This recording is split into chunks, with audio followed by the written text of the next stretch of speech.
আবারও হুথি বিদ্রোহীদের হামলার টার্গেট ইসরায়েলের বেন গুরিয়ন। দেশটির প্রধান বিমানবন্দরটিকে লক্ষ্য করে একের পর এক হামলা চালিয়ে যাচ্ছে ইয়েমেনের সশস্ত্র গোষ্ঠী হুথি। রবিবার রাতেও উচ্চমাত্রার ক্ষেপণাস্ত্র হামলা চালিয়েছে হুতিরা, যা পরের দিন সকাল পর্যন্ত স্থায়ী ছিল। রোববার সকালে হুথি সামরিক বাহিনীর মুখপাত্র ব্রিগেডিয়ার জেনারেল ইয়াহিয়া সারি এক বিবৃতিতে এ তথ্য নিশ্চিত করেন। হামলার কথা স্বীকার করেছে ইসরায়েলও। বিবৃতিতে জানানো হয়, হামলায় দুটি ব্যালিস্টিক ক্ষেপণাস্ত্র ব্যবহার করা হয়েছে। এর মধ্যে একটি হাইপারসনিক ক্ষেপণাস্ত্র প্যালেস্টাইন 2 এবং অপরটি জুলফিকার। সারির দাবি, পুরোপুরিভাবে সফল হয়েছে অভিযান। টার্গেটে নিখুঁতভাবে আঘাত এনেছে মিসাইলগুলো।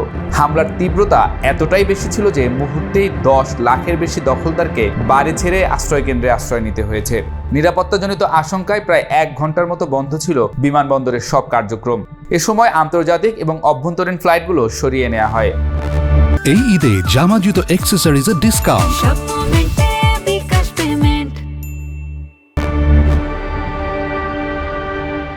এর আগের দিন সকালেও বিমানবন্দরে ড্রোন হামলা চালায় হুথি বিদ্রোহীদের ইউএভি ইউনিট। এই হামলায় ইয়াফা মডেলের একটি ড্রোন ব্যবহার করা হয়, যাতে ব্যাপক ক্ষয়ক্ষতি হয়েছে বলে দাবি করেছে ইয়েমেনের গণমাধ্যমগুলো। যদিও ইসরায়েল এখনও এ বিষয়ে আনুষ্ঠানিক কোনো প্রতিক্রিয়া প্রকাশ করেনি। হুথি মুখপাত্র সারি আবারও স্পষ্ট করে জানিয়ে দেন, এই হামলা ফিলিস্তিনের নিপীড়িত জনগণের উপর ইসরায়েলি বর্বরতার প্রতিশোধ। তিনি সতর্ক করে বলেন, আন্তর্জাতিক সম্প্রদায়ের ব্যর্থতা ও নিষ্ক্রিয়তা শত্রুদের আরও আগ্রাসী করে তুলবে। এখনই নেতানিয়াহুর পতন না হলে ইসরায়েলকে চরম পরিণতি বরণ করতে হবে বলে হুঁশিয়ারি দিয়েছে হুথি নেতারা। ইয়াহিয়া সারি আরও জানান, গাজায় ইসরায়েলি হামলা বন্ধ না হওয়া পর্যন্ত এবং ফিলিস্তিনি ভূখণ্ড থেকে অবরোধ না তোলা পর্যন্ত হুথি বিদ্রোহীরা তাদের সামরিক অভিযান অব্যাহত রাখবে। হামলার আগে ইয়েমেন থেকে ছোড়া একটি ক্ষেপণাস্ত্রের কারণে অধিকৃত ফিলিস্তিনের একাধিক শহরে সতর্কতার সাইরেন বেজে ওঠে।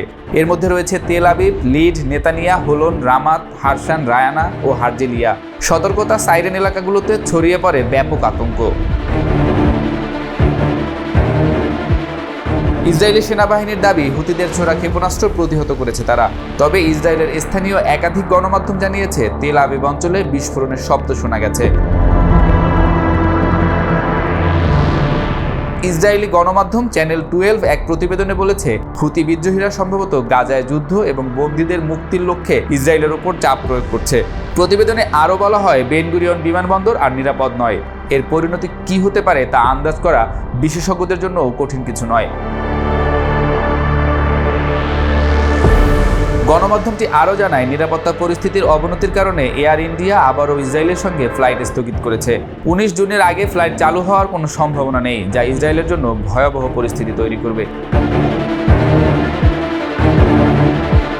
হুতি বাহিনীকে একটি অনন্য ও দুর্ধর্ষ চ্যালেঞ্জ হিসেবে আখ্যায়িত করে চ্যানেল 12 বলেছে, হুতিদের কাছে শত শত ব্যালিস্টিক ক্ষেপণাস্ত্র রয়েছে এবং তাদের সামরিক সক্ষমতার কারণে তাদের পরাজিত করা কঠিন। 2023 সালের 7 অক্টোবর গাজায় ইসরায়েলি আগ্রাসনের শুরুর পর থেকেই পাল্টা হামলা করে আসছে হুতিরা। লোহিত সাগর নিয়ন্ত্রণে নিয়ে একের পর এক মার্কিন এবং ইসরায়েলি জাহাজে হামলা চালিয়ে আতঙ্ক তৈরি করে হুতিরা। সম্প্রতি হুতিদের সঙ্গে যুক্তরাষ্ট্রের চুক্তি অনুযায়ী মার্কিন জাহাজকে এখন আর টার্গেট বানাচ্ছে না ইয়েমেনি বাহিনী।